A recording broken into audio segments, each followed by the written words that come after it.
Hello aspirants, welcome to Ekam IAS academy. ఈ రోజు మనం డిస్కస్ చేయబోతున్న టాపిక్ ఏంటంటే 4 ఏళ్ల క్రితం ఆల్మోస్ట్గా మనం కోవిడ్ మహమ్మారి వచ్చినప్పుడు వ్యాక్సిన్స్ ఎప్పుడు డెవలప్ చేస్తారు, మనం వ్యాక్సినేషన్ తీసుకుంటే కొంచెం సేఫ్గా ఫీల్ అవ్వచ్చు అనేది చూసాం. కానీ 4 ఏళ్ల తర్వాత పరిస్థితి ఎలా మారింది అంటే ఆ వ్యాక్సినేషన్ తీసుకున్న వాళ్ళలో సైడ్ ఎఫెక్ట్స్ కలుగుతున్నాయని తెలవగానే ఆ వ్యాక్సిన్ తీసుకున్న వాళ్ళందరూ ఇప్పుడు కలవరపడటం స్టార్ట్ చేశారు. దీనికి తోడు ఆస్ట్రాజెనెకా అనే కంపెనీ కోవిషీల్డ్ మన ఇండియాలో ఉన్న వ్యాక్సిన్ని మ్యానుఫ్యాక్చర్ చేసిన కంపెనీ ఇప్పుడు సడన్గా ఒక సంచలనాత్మక నిర్ణయం తీసుకుంది. ఆ నిర్ణయం ఏంటి? కోవిడ్-19 వాళ్ళు దానికి సంబంధించిన వ్యాక్సిన్ని కమర్షియల్ పర్పస్ నుంచి విత్డ్రా చేసుకుంటున్నాము, ఇక పైన ప్రొడ్యూస్ చేయము అని చెప్పడం జరిగింది. దీని అన్నిటి కారణం ఏంటి? అసలు నిజంగా సైడ్ ఎఫెక్ట్స్ వల్లనే ఈ నిర్ణయం తీసుకున్నారా? ఎలాంటి సైడ్ ఎఫెక్ట్స్ కలుగుతాయి? అసలు వ్యాక్సినేషన్ అంటే ఏంటి? ఇలాంటివన్నీ కూడా వీడియోలో చూద్దాం. సో మనకి ఎగ్జామినేషన్ పాయింట్ ఆఫ్ వ్యూలో ఇక్కడ ఆస్ట్రాజెనెకా విషయంలో ఏం జరిగింది, దాంట్లో కోర్టు కేసు ఏంటి, ఇవన్నీ అవసరం లేదు. కానీ మనం తెలుసుకోవాల్సింది ఏంటి, అసలు ఇమ్యూనిటీ అంటే ఏంటి, ఎలాంటి రకాల ఇమ్యూనిటీస్ ఉన్నాయి మనకి, తర్వాత వ్యాక్సినేషన్ అనేది ఎందుకు అవసరం, ఎన్ని రకాల వ్యాక్సిన్స్ ఉన్నాయి, కోవిడ్-19 వ్యాక్సిన్స్ ఉన్నాయి, అవి ఎలా పనిచేస్తాయి, ఇవన్నీ కూడా ఎగ్జామినేషన్ పాయింట్ ఆఫ్ వ్యూలో మీకు important. Science and technology point of వ్యూలో, ఎస్పెషల్లీ బయోటెక్నాలజీ పాయింట్ ఆఫ్ వ్యూలో చాలా ఇంపార్టెంట్. సో ఈ రోజు మనం అదే డిస్కస్ చేయబోతున్నాం. జాగ్రత్తగా విని అర్థం చేసుకోండి. సో ఇక్కడ ఏం డిస్కస్ చేస్తున్నాం, వై న్యూస్ అనేది, తర్వాత వ్యాక్సిన్ అంటే ఏంటి, దాంట్లో రకరకాల వ్యాక్సిన్స్ ఏంటనేది చూద్దాం, తర్వాత కోవిడ్-19 వ్యాక్సిన్స్ ఏంటి, ఎన్ని రకాలు ఉన్నాయి, దాని టైప్స్ ఏంటని చూద్దాం, తర్వాత ఆస్ట్రాజెనెకా అనేది ఇప్పుడు విత్డ్రా చేసుకుంది కాబట్టి ఇది నిజంగా మనం భయపడాల్సిన విషయం అంటే కోవిషీల్డ్ ఎవరైతే టీకా తీసుకున్నారో వాళ్ళందరూ భయపడాలా, ఎలాంటి సైడ్ ఎఫెక్ట్స్ కలుగుతాయి, ఇవన్నీ కూడా చూద్దాం. మీకు వీడియో ఎండింగ్కి క్లారిటీ వస్తుంది, వే ఫార్వర్డ్ ఏంటనేది కూడా చూద్దాం. సో ఇప్పుడు ఫస్ట్ థింగ్ ఏంటంటే ఇది ఎస్ఎన్టీ పాయింట్ ఆఫ్ వ్యూలో, health and biotechnology point of వ్యూలో మీకు ఇంపార్టెంట్. దెన్ న్యూస్ ఏంటి, ఈరోజు ఆస్ట్రాజెనెకా అనేది కొత్త నిర్ణయం తీసుకుంది. ఏంటి అంటే కనుక మేము కంప్లీట్గా మార్కెట్ నుంచి కోవిషీల్డ్ వ్యాక్సిన్స్ అనేవి కమర్షియల్ పర్పస్కి విత్డ్రా చేసుకుంటున్నామని చెప్పింది. దీనికి ముందు ఏం జరిగింది అని అంటే యూకేలో కొన్ని ఆల్మోస్ట్గా 50 పైగా కేసెస్ అనేవి ఆస్ట్రాజెనెకా మీద ఫైల్ అవ్వడం జరిగింది. ఎందుకు అంటే ఈ కోవిషీల్డ్ వ్యాక్సిన్ అంటే మన ఇండియాలో కోవిషీల్డ్ అంటున్నాం, యూకేలో దానికి వేరే నేమ్ ఉంది. ఇండియాలో కోవిషీల్డ్ ఎవరు తయారు చేశారు? సీరం ఇన్స్టిట్యూట్ వాళ్ళకి సంబంధించిన ఫార్మాస్యూటికల్ కంపెనీ వాళ్ళు తయారు చేశారు. సో ఈ ఆస్ట్రాజెనెకా అనేది యాక్చువల్ డ్రగ్ అనేది ఇచ్చిందనమాట. సో ఇక్కడ ఏం జరిగింది, ఈ ఆస్ట్రాజెనెకా తయారు చేసిన కోవిడ్ డ్రగ్ వల్ల కొన్ని సైడ్ ఎఫెక్ట్స్ కలుగుతున్నాయి, దానివల్ల ప్రాణ నష్టం కూడా జరిగింది అని చెప్పి ఎలిగేషన్స్ రావడంతో యూకేలో 50 పైగా కేసెస్ అనేవి ఈ ఆస్ట్రాజెనెకా కంపెనీ మీద నమోదవ్వడం జరిగింది. మరి ఈ కాంటెక్స్ట్ లో ఏం జరిగింది, ఇప్పుడు ఆస్ట్రాజెనెకా అనేది ఈ నిర్ణయం తీసుకుంది. ఈ రెండింటికి ఏమైనా సంబంధం ఉందా లేదా అనేది మనం ఎండింగ్ లో చూద్దాం. బట్ అప్పటి వరకు మనం ఏం తెలుసుకోవాలి, అసలు ఫస్ట్ మనకి ఇమ్యూనిటీ అంటే ఏంటి, వ్యాక్సినేషన్ అనేవి ఎలా మన ఇమ్యూనిటీని ప్రొటెక్ట్ చేస్తున్నాయని తెలుసుకుందాం. ఎగ్జామినేషన్ లో ఇది మీకు చాలా కీలకమైన అంశం అనమాట. సో ఫస్ట్ ఇప్పుడు మనం తెలుసుకునేది ఏంటంటే వ్యాక్సినేషన్స్ అనేవి ఎందుకు అవసరం, ప్లస్ ఇమ్యూనిటీ అనేది ఎలా హెల్ప్ అవుతుందనే చూద్దాం. ఫస్ట్ అసలు మనకి ఇమ్యూనిటీ అనేది ఏంటి, ఇమ్యూనిటీ అనేది మనకు ఒక న్యాచురల్ డిఫెన్స్ మెకానిజం అనమాట. ఇది ఎందుకు, ఇది మనల్ని పాథోజన్స్ నుంచి ఇన్ఫెక్ట్ కాకుండా కాపాడటానికి, అంటే మనల్ని పాథోజన్స్ అంటే ఏంటి, ఇక్కడ బ్యాక్టీరియా అవ్వచ్చు, వైరస్ అవ్వచ్చు, ఈ రెండింటి నుంచి మనకి బెటర్ ప్రొటెక్షన్ ఇవ్వడానికి మనకి ఒక డిఫెన్స్ మెకానిజంలో ఫంక్షన్ చేసేది ఇమ్యూనిటీ అనమాట. మరి ఇమ్యూనిటీ ఎన్ని రకాలు ఉంది అంటే 2 రకాలుగా ఉండొచ్చు. ఒకటేంటి ఇన్నేట్ ఇమ్యూనిటీ అంటాం, లేదంటే ఎక్వైర్డ్ ఇమ్యూనిటీ అంటాం. ఈ రెండిట్లో ఏదైనా ఒక రకం అయి ఉండొచ్చు. సో ఇన్నేట్ అంటే ఏంటి, ఇది న్యాచురల్గా వచ్చే ఇమ్యూనిటీ. ఎక్వైర్డ్ ఇమ్యూనిటీ అంటే ఏంటి, మనం దేన్నంటే వ్యాక్సిన్స్ వల్ల అలా ఏదైనా వేరే వాటిని తీసుకోవడం వల్ల మనకు వచ్చేదాన్ని ఎక్వైర్డ్ ఇమ్యూనిటీ అంటాం. ఇది ఒక రకం, ఇలా అయినా అవ్వచ్చు. లేదా మనకి ఇంకొక రకం ఇమ్యూనిటీ కూడా ఉంది, అదేంటి యాక్టివ్ ఇమ్యూనిటీ, పాసివ్ ఇమ్యూనిటీ అని కూడా అంటాం. యాక్టివ్ ఇమ్యూనిటీ అంటే ఏంటి, మళ్ళీ ఇది కూడా న్యాచురల్గా ఉంటుంది, ఆర్టిఫిషియల్ ఇమ్యూనిటీ కూడా ఉంది. ఆర్టిఫిషియల్ అంటే ఏంటి, ఇక్కడ వ్యాక్సినేషన్ అంటాం. వ్యాక్సినేషన్ అనేది ఆర్టిఫిషియల్ టైప్ ఆఫ్ ఇమ్యూనిటీ అనమాట. మళ్ళీ ఇక్కడ మనకి న్యాచురల్ ఇమ్యూనిటీ అంటే ఏంటి, దీంట్లో యాక్టివ్ ఇమ్యూనిటీలో ఇది ఇన్ఫెక్షన్. అంటే ఫర్ ఎగ్జాంపుల్ కొంతమందికి ఇన్ఫెక్షన్ వచ్చిన తర్వాత ఇమ్యూనిటీ అనేది పెరుగుతుంది. ఎలా పెరుగుతుంది అన్నానికి ఎగ్జాంపుల్ చూపిస్తాను నేను. అంటే ఫర్ ఎగ్జాంపుల్ మీకు ఇప్పుడు ఏదైనా జలుబు వచ్చింది అనుకుందాం. సో ఫస్ట్ టైం వచ్చినప్పుడు సివియారిటీ ఉండొచ్చు. ఆ ఇన్ఫెక్షన్ వచ్చినప్పుడు దేని వల్ల వచ్చింది అనేది బాడీ గుర్తుపెట్టుకుంటుంది. దేంట్లో గుర్తుపెట్టుకుంటుంది, మెమరీ సెల్స్ అనేవి బాడీ అంటే ప్రొడ్యూస్ చేసి దాన్ని ఏం చేస్తుంది, ఆ మెమరీ సెల్స్లో దానికి సంబంధించిన ఇన్ఫర్మేషన్, అంటే ఇలాంటి particular foreign substance or pathogen మన బాడీలోకి వచ్చినప్పుడు నెక్స్ట్ టైం యాంటీబాడీస్ని ప్రొడ్యూస్ చేసే విధంగా ఆ మెమరీ సెల్స్లో ఇన్ఫర్మేషన్ స్టోర్ చేస్తుంది. అలా మనకి ఇన్ఫెక్షన్ ద్వారా కూడా ఇమ్యూనిటీ అనేది వస్తుంది. దాన్ని న్యాచురల్ యాక్టివ్ ఇమ్యూనిటీ అంటాం. మరి పాసివ్ ఇమ్యూనిటీ అనేది ఎన్ని రకాలుగా ఉంటుంది? ఈ పాసివ్ ఇమ్యూనిటీ అనేది న్యాచురల్గా కూడా రావచ్చు. న్యాచురల్గా అంటే ఎలా వస్తుంది? మదర్ నుంచి చైల్డ్కి వచ్చేదాన్ని మనం పాసివ్ ఇమ్యూనిటీ అంటాం. ఇది న్యాచురల్ అనమాట. మరి ఆర్టిఫిషియల్ ఇమ్యూనిటీ దీంట్లో ఏంటి అంటే కనుక మనం మోనోక్లోనల్ యాంటీబాడీస్ అనేవి వాటిని మనం తయారు చేస్తున్నాం కదా. మోనోక్లోనల్ యాంటీబాడీస్ అంటే ఏంటి? నార్మల్గా ఫస్ట్ మనం తెలుసుకోవాల్సింది ఏంటి? యాంటీబాడీ అంటే ఏంటి, యాంటీజెన్ అంటే ఏంటి? యాంటీజెన్ అంటే ఫారిన్ సబ్స్టెన్స్, మన బాడీలోకి వచ్చే పాథోజన్ ఏదైతే ఉందో, బ్యాక్టీరియా కానీ వైరస్ కానీ, దాన్ని యాంటీజెన్ అంటాం. యాంటీబాడీ అంటే ఏంటి? దానికి ఎగెయిన్స్ట్గా, అంటే యాంటీజెన్ ఏదైతే బాడీలోకి ఎంటర్ అయ్యి మనకి ఇన్ఫెక్షన్ కాజ్ చేస్తుందో దానికి ఎగెయిన్స్ట్గా ఫైట్ చేయడానికి మన బాడీ తయారు చేసే మెకానిజమే యాంటీబాడీస్ అనమాట. మరి ఈ యాంటీబాడీస్ అనేవి ఎందుకు మనం ఈ మోనోక్లోనల్ యాంటీబాడీస్ అంటే ఏంటి అంటే కనుక న్యాచురల్గా మన బాడీలో ఉండే ప్రోటీన్స్ యాంటీబాడీస్, కానీ అవి సరిపోకపోతే దాన్ని ఏం చేస్తున్నాం మనం? రీసెంట్గా ఆర్టిఫిషియల్గా ల్యాబ్లో కూడా గ్రో చేస్తున్నాం. వాటినే మోనోక్లోనల్ యాంటీబాడీస్ అంటారు. అంటే ఇది ఆర్టిఫిషియల్ వేలో వచ్చే పాసివ్ ఇమ్యూనిటీ అనమాట. సో ఇది ఫస్ట్ ఇమ్యూనిటీ గురించి తెలుసుకోవాల్సింది. మరి ఇక్కడ ఇమ్యూనిటీ అనేది మనకి ఎక్కడ హెల్ప్ అవుతుంది? ఇక్కడ ఆర్టిఫిషియల్గా, యాక్టివ్లో ఆర్టిఫిషియల్ ఇమ్యూనిటీ అనేది వ్యాక్సినేషన్ ద్వారా, లేదంటే మనకి ఎక్వైర్డ్ ఇమ్యూనిటీ అనేది కూడా వ్యాక్సినేషన్ ద్వారా మనకి వస్తుంది అనమాట. సో ఇప్పుడు ఇమ్యూనిటీ అనేది అర్థమైంది కాబట్టి ఇప్పుడు వ్యాక్సిన్స్ అనేది ఏంటనేది అర్థం చేసుకుందాం. సో వ్యాక్సిన్ అంటే ఏంటి? ఫస్ట్ అసలు మనం తెలుసుకోవాల్సింది, ఇది ఎక్వైర్డ్ ఇమ్యూనిటీలో మెయిన్ రోల్ అనమాట ప్లే చేసేది. సో అసలు వ్యాక్సిన్స్ అనేది ఎందుకు హెల్ప్ అవుతాయి అంటే కనుక మనకి ఎప్పుడైనా కూడా వ్యాక్సినేషన్ ఇవ్వడం వల్ల ఏంటంటే మనం యాంటీజెన్ ఎగెయిన్స్ట్గా యాంటీబాడీ మన బాడీలో ప్రొడ్యూస్ అయ్యే విధంగా ఒక సిగ్నలింగ్ ఇవ్వడానికి వ్యాక్సినేషన్ అనేది యూస్ అవుతుంది. మరి ఈ వ్యాక్సినేషన్ అనేది ఎన్ని రకాలుగా ఉంది అని అంటే మనకి చాలా రకాల వ్యాక్సినేషన్స్ ఉన్నాయి.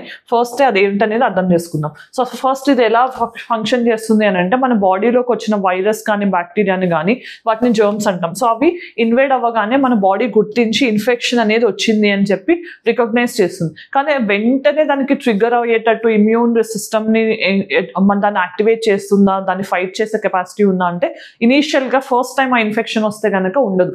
చాలా రోజులు పడుతుంది అనమాట దానికి అగెయిన్స్ట్గా మన బాడీ మెకానిజంని బిల్డప్ చేసుకోవడానికి. కానీ ఏమవుతుంది? ఇనీషియల్గా చేయలేకపోయినా ఎండింగ్ ఏంటంటే అది ఇన్ఫెక్షన్ని ఫైట్ చేసే మెకానిజం డెవలప్ చేసుకునో, లేకపోతే న్యాచురల్గా తగ్గటమో, లేకపోతే మనం ఆర్టిఫిషియల్గా ఏదైనా వ్యాక్సినేషన్ ఇవ్వడం వల్లనో అది క్యూర్ అయ్యాక నెక్స్ట్ టైం ఏం చేస్తుంది? ఇన్ఫెక్షన్కి సంబంధించిన ఏ యాంటీజెన్ వల్ల మనకి ఇన్ఫెక్షన్ వచ్చింది దాని ఇన్ఫర్మేషన్ మొత్తం కూడా మెమరీ సెల్స్ ఫామ్లో బాడీలో స్టోర్ చేసుకుంటుంది అనమాట. ఆ ఇన్ఫర్మేషన్ వల్ల ఏంటంటే నెక్స్ట్ టైం ఓకే ఇలాంటి యాంటీజెన్ వస్తే మనం ఇలాంటి రెస్పాన్స్ ఇవ్వాలి అనేది మెమరీ సెల్స్ నుంచి బాడీకి అందుతుంది అనమాట. ఇలా మనకి వ్యాక్సినేషన్ ద్వారా మనం బెటర్ ప్రొటెక్షన్ అనేది వస్తుంది. దెన్ మనం అసలు రకరకాల వ్యాక్సినేషన్స్ ఉన్నాయి అనుకుంటున్నాం కదా, అలాంటి వ్యాక్సిన్స్ ఏంటనేది ఇప్పుడు చూద్దాం అనమాట. సో ఫస్ట్ మనం చూడాల్సిన రకం ఏంటంటే లైవ్ అటెన్యూయేటెడ్ వ్యాక్సిన్ అనమాట. వ్యాక్సిన్స్లో చాలా రకాలు ఉన్నాయి. కొన్నిట్లో ఏంటంటే మనం ఆ పర్టికులర్ పాథోజన్ ఏదైతే ఉందో వైరస్ బ్యాక్టీరియాను దాన్నే మనం లైవ్ ఫామ్లో తీసుకుంటాం. మరి మీరు అడగొచ్చు ఇలా లైవ్ ఫామ్లో తీసుకుంటే అది మనకు ప్రమాదకరం కాదా అని. దాన్ని ఏం చేస్తాం? వీకెండ్ చేస్తాం అనమాట. అంటే దాంట్లో ఉండే డిజీజ్ కాజింగ్ ఆర్గానిజం అదేదైతే జీన్ ఉంటుందో ఆ జీన్ని మనం వీకెండ్ చేసేస్తాం. అది కాకుండా జస్ట్ వైరస్ని పెడతాం అనమాట. సో అలా దాన్ని వీకెండ్ చేసినప్పుడు లైవ్ అటెన్యూయేటెడ్ వ్యాక్సిన్ అంటాం. ఇక్కడ వైరస్నే పెడుతున్నాం కానీ లైవ్ ఫామ్లో, కానీ దాన్ని వీకెండ్ చేసి పెడుతున్నాం. అప్పుడు ఏంటంటే అది చూడగానే బాడీ ఓకే ఈ యాంటీజెన్ వచ్చింది కాబట్టి ఈ రెస్పాన్స్ ఇవ్వాలి అని చెప్పి ఆ రెస్పాన్స్ కొద్ది ఏం చేస్తుంది? యాంటీబాడీస్ని ప్రొడ్యూస్ చేస్తుంది. మీ అందరికీ తెలిస్తే కనుక మనకి COVID-19 పైన ఇట్లాంటి స్పైక్స్ ఉండేవి. సో దానికి స్పైక్స్ ఉన్నప్పుడు ఏంటి?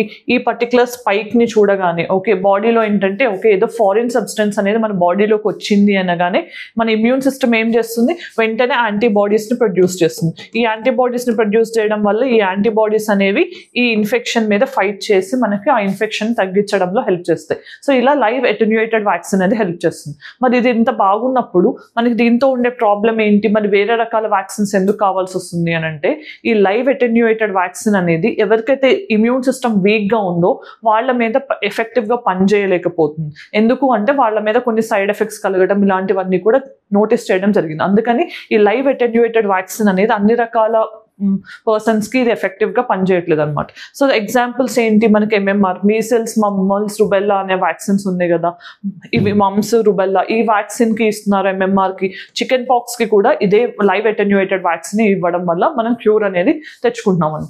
దెన్ మనకి next form of the vaccine ఏంటి? దీంట్లో ఏంటంటే ఇన్యాక్టివేటెడ్ వ్యాక్సిన్. ఇన్యాక్టివేటెడ్ అంటే ఏంటి?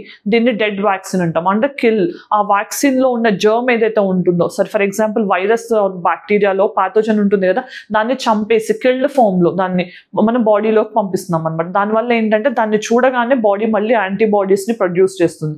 ఇక్కడ ఎందుకు అంటే ఆ వీక్ ఫస్ట్ ఎగ్జాంపుల్ మీకు దానికి డిఫరెన్స్ ఏంటి అంటే లైవ్ అటెన్యూయేటెడ్ వ్యాక్సిన్లో 1 or 2 doses ఇవ్వగానే మనకి ఇమ్యూన్ సిస్టమ్ అనేది లైఫ్ లాంగ్ ప్రొటెక్షన్ ఇస్తుంది ఆల్మోస్ట్గా.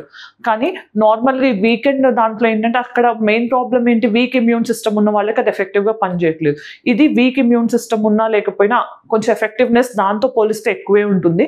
బట్ దీంట్లో ఉండే ప్రాబ్లం ఏంటంటే 1-2 doses అనేవి సరిపోవు. అక్కడ 1-2 doses ఇస్తే మనకి లైఫ్ లాంగ్ ప్రొటెక్షన్ వచ్చేది. కానీ ఇక్కడ ఏం చేస్తున్నారు, సెవరల్ డోసెస్ ఇస్తే కానీ అంటే చాలా డోసెస్ ఇస్తే కానీ మనకి బెటర్ ప్రొటెక్షన్ దొరకట్లేదు అనమాట. ఇది ఇన్యాక్టివేటెడ్ వ్యాక్సిన్ కానీ డెడ్ వ్యాక్సిన్ నుంచి కానీ వచ్చే లాభం అనమాట. సో ఇక్కడ ఏంటంటే దానికి ఎలాంటి రకాల వ్యాక్సిన్స్ ఉన్నాయి, మనకి హెపటైటిస్ ఏ కానీ, ఇన్ఫ్లుయెన్స్ అంటే కామన్ కోల్డ్ కానీ, లేదంటే పోలియో వ్యాక్సిన్ కానీ, రేబిస్ వ్యాక్సిన్ కానీ, ఇవన్నీ కూడా ఇన్యాక్టివేటెడ్ వ్యాక్సిన్సే.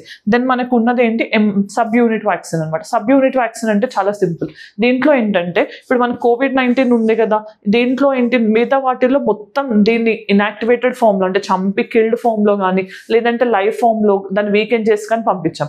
మొత్తం దీని మొత్తాన్ని వ్యాక్సినేషన్లో పంపిస్తున్నాం. కానీ సబ్ యూనిట్లో ఏంటి, ఈ ఒక్క రిసెప్టార్ని యాంటీజెన్ ప్రోటీన్ ఉంది కదా, స్పైక్ ప్రోటీన్ అంటాం కదా COVID-19, ఈ ఒక్కదాన్ని మాత్రమే బాడీలోకి పంపిస్తాం అనమాట. సో ఈ ఒక్కదాన్ని పంపించడం వల్ల ఓకే ఇది కూడా ఫారిన్ ప్యాథోజన్ గానే రికగ్నైజ్ అయ్యి బాడీ వెంటనే యాంటీబాడీస్ని ప్రొడ్యూస్ చేస్తుంది. అంటే ఇక్కడ మొత్తం ఆర్గానిజం అంటే వైరస్ కానీ ప్యాథోజన్ని కానీ పంపకుండా దాంట్లో ఉన్న సబ్ యూనిట్ని ఒక పార్ట్ని మాత్రమే పంపిస్తున్నాం.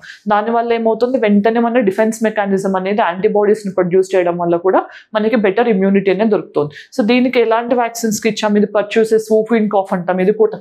ఇది కూడా మనకి మిషన్ ఇంద్రధనుష్ కింద కవర్ అవుతుంది యూనివర్సల్ ఇమ్యూనైజేషన్ ప్రోగ్రామ్లో. సో అలాంటి దానికి ఈ వ్యాక్సినేషన్ అనేది హెల్ప్ అవుతుంది. దాని తర్వాత మనకి కాంజుగేట్ వ్యాక్సిన్ అనేది ఉంది. ఇది కూడా సబ్ యూనిట్ వ్యాక్సిన్లో ఒక రకమే. కానీ ఇక్కడ ఏం చేస్తున్నారంటే మనకి వీక్ యాంటీజెన్ అంటే ఇప్పుడు మనం ఇందాక చూసినట్టు ఇన్యాక్టివేటెడ్ వ్యాక్సిన్ యాంటీజెన్ని స్ట్రాంగ్ యాంటీజెన్ రెండింటిని కలిపి పంపిస్తున్నారు అనమాట క్యారియర్గా. దానివల్ల ఏమవుతుందంటే మోర్ ఇమ్యూనిటీ అనేది ప్రొడ్యూస్ అవుతుంది బాడీలో.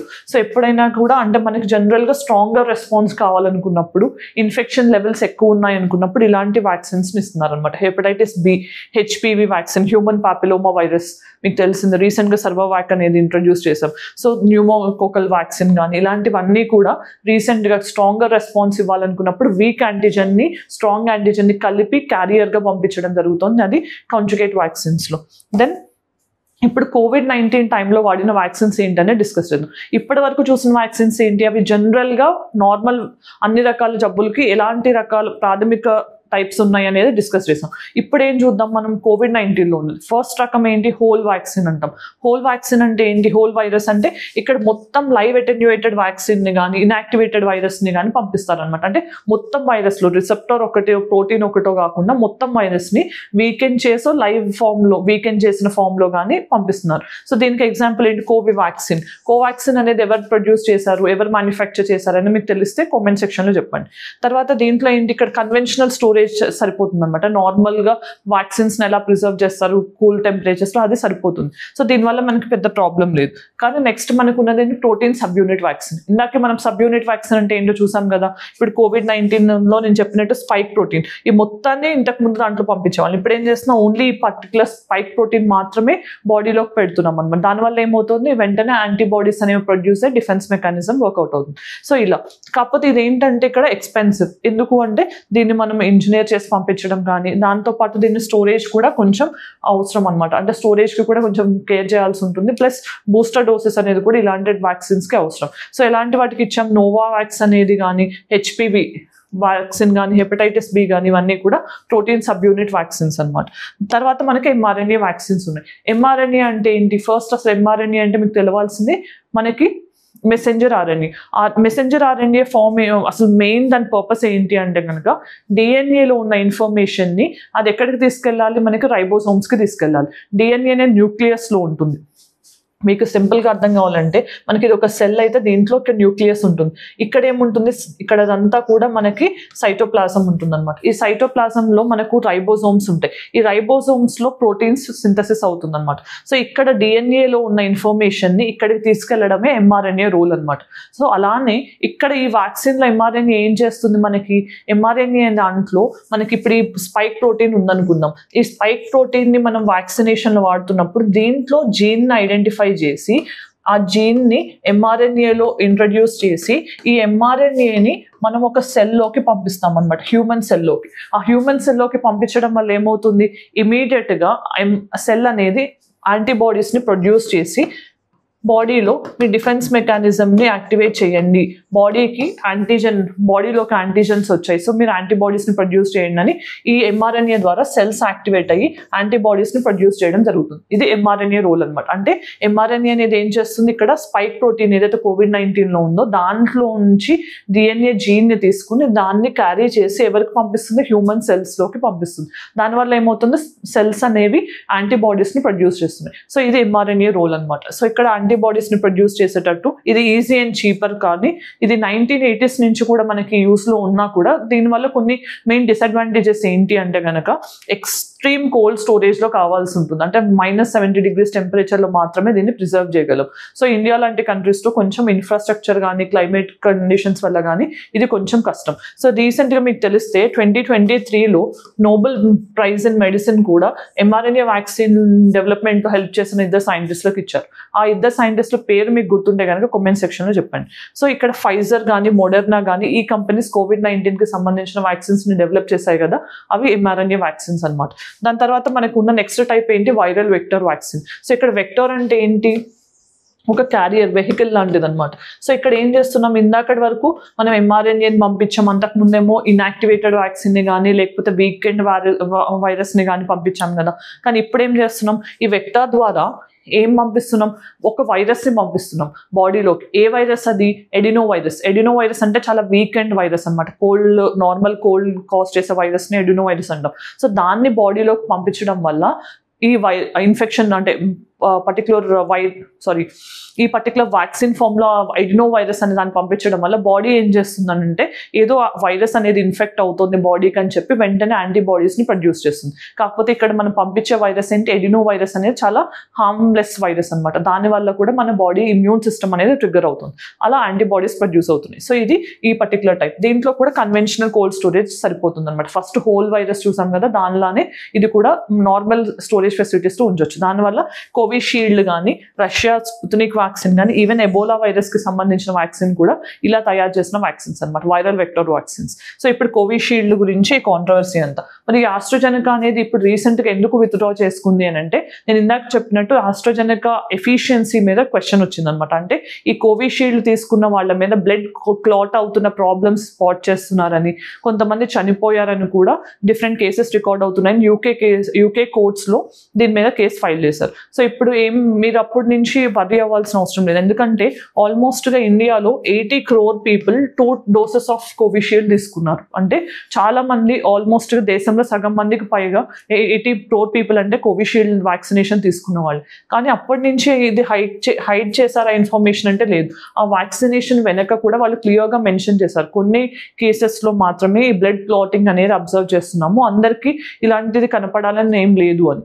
బట్ ఈ వ్యాక్సినేషన్తోనే ఇది కాదు, నార్మల్గా ఏ వ్యాక్సినేషన్ తయారు చేసినా కూడా దాంట్లో 100% ఎఫిషియన్సీ అనేది ఎవరు గ్యారంటీ చేయలేరు. కొన్ని సైడ్ ఎఫెక్ట్స్ అనేవి కామన్. మీరు నార్మల్ మందు తీసుకున్నా కూడా, లేకపోతే మీరు ఏ మెడిసిన్ కోసం ఏదైనా ఎప్పుడైనా ఆర్డర్ పెడుతున్నా కూడా చూడండి, సైడ్ ఎఫెక్ట్స్ కింద నాజియా అని కానీ, వామిటింగ్ అని కానీ, డిజీనెస్ అని కానీ ఇట్లాంటివి ఉంటాయి. ఈవెన్ పారాసెటమాల్ తీసుకున్నా కూడా సైడ్ ఎఫెక్ట్స్ లేకుండా ఉండవు. అంటే కంప్లీట్ 100% ఎఫిషియెంట్గా ఎటువంటి సైడ్ ఎఫెక్ట్స్ లేకుండా వ్యాక్సిన్ కానీ డ్రగ్ కానీ తయారు చేయడం అనేది ఇప్పుడు ఉన్న పరిస్థితుల్లో క్లిష్టతరమే. సో అలాంటప్పుడు మనం భయపడాల్సిన అవసరం ఏం లేదు. ఎందుకు అంటే కొంతమంది మాత్రమే ఈ ప్రాబ్లమ్స్ని ఫేస్ చేస్తున్నారు. కోవిషీల్డ్ తీసుకున్న వాళ్ళందరూ సేఫే, వాళ్ళకి ఎలాంటి ప్రాబ్లం లేదు. సో ఫస్ట్ థింగ్ ఏంటంటే ఇలాంటివి అంటే COVID-19 లాంటివి వస్తే మనం ఏం చేయలేం. కానీ నార్మల్ సిచ్యువేషన్స్లో మనం ఎక్కువగా డ్రగ్స్ వ్యాక్సినేషన్ కానీ ఫార్మాసిటికల్స్ మీద ఎక్కువ డిపెండ్ అవ్వకుండా ఉండాలంటే ఏంటి, మన న్యాచురల్ ఇమ్యూన్ సిస్టమ్ అనేది స్ట్రాంగ్ అవ్వాలి. అందుకని మీరేం చేయాలి, మంచిగా తినాలి, ఎక్సర్సైజ్ చేయాలి, యాక్టివ్ గా ఉండాలి. సో ఇప్పుడైనా మీ ఫిజికల్ అండ్ మెంటల్ హెల్త్ వెల్నెస్ని మీరు ఇంపార్టెంట్గా కన్సిడర్ చేస్తే కనుక అప్పుడు ఖచ్చితంగా ఇలాంటి వ్యాక్సినేషన్స్ అండ్ ఇన్ఫెక్షన్స్ నుంచి మనం కాపాడుకోవచ్చు అనమాట. సో ఇది ఈ రోజుకి సంబంధించిన డిస్కషన్. నిన్న ఇచ్చిన ప్రిలిమ్స్ క్వశ్చన్ ఏంటో చూద్దాం. Consider the following statements about the meanings of dowry in India. As per dowry Prohibition Act 1961, dowry is defined as a gift demanded or given as precondition of marriage. ఇది correct. Divorce and marriage falls under the state list. ఇది state list లో ఉండే వాటిని concurrent list లోకి మార్చారు 42nd amendment ద్వారా. So ఇది incorrect. Then dowry prohibition act bill is the first instance where joint sitting. అవును, ఇది కరెక్ట్. సో ఎన్నిసార్లు జాయింట్ సిట్టింగ్ ఇప్పటి వరకు కండక్ట్ చేశారని మీకు తెలిస్తే కామెంట్ సెక్షన్ లో చెప్పండి. సో ఆన్సర్ అనేది 1 and 3 ఓన్లీ. దెన్ ఈ రోజుకి సంబంధించిన question. Consider the following statements regarding mRNA vaccines. They trick the body into producing some of the viral proteins themselves. Then they are highly efficacious and fully synthetic. They use the live virus that causes COVID-19. So which of the following statements are correct? వీటిలో ఎన్ని statements correct అనేది మీకు తెలిస్తే answer comment section లో చెప్పండి. Mains question. Highlight the importance of vaccination for healthcare, particularly in developing countries like India. Also discuss the steps taken by the government of India to ensure universal immunization of our population. So దీంట్లో ఏంటంటే vaccination అనేది ఎందుకు important అనేది రాయాలి. దాని తర్వాత ఎందుకు steps government of India vaccination ని పెంచడానికి ఎలాంటి మెషర్స్ తీసుకుంటుంది అనేది కూడా రాయాల్సి ఉంటుంది. ఎందుకంటే రీసెంట్ గా మనం ఏదైతే యూనివర్సల్ ఇమ్యునైజేషన్ ప్రోగ్రామ్ నుంచి ఇన్స్పిరేషన్ ముందు తీసుకోవడానికి ఇన్స్పిరేషన్ ఉందో WHO EPI ప్రోగ్రామ్, అది 50 years కంప్లీట్ చేసుకున్న కాంటెక్స్ట్ లో కూడా ఇది వార్తల్లో ఉంది. సో రీసెంట్ గా ఉన్న వ్యాక్సినేషన్స్ డిసీజెస్ న్యూస్ లో ఏవైతే ఉన్నాయో అవి అప్కమింగ్ ఎగ్జామ్స్ అన్నిటికీ కూడా చాలా ఇంపార్టెంట్.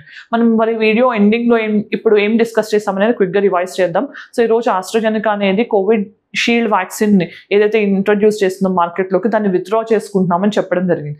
దీనికి వాళ్ళు చెప్తున్న ఆన్సర్ ఏంటి?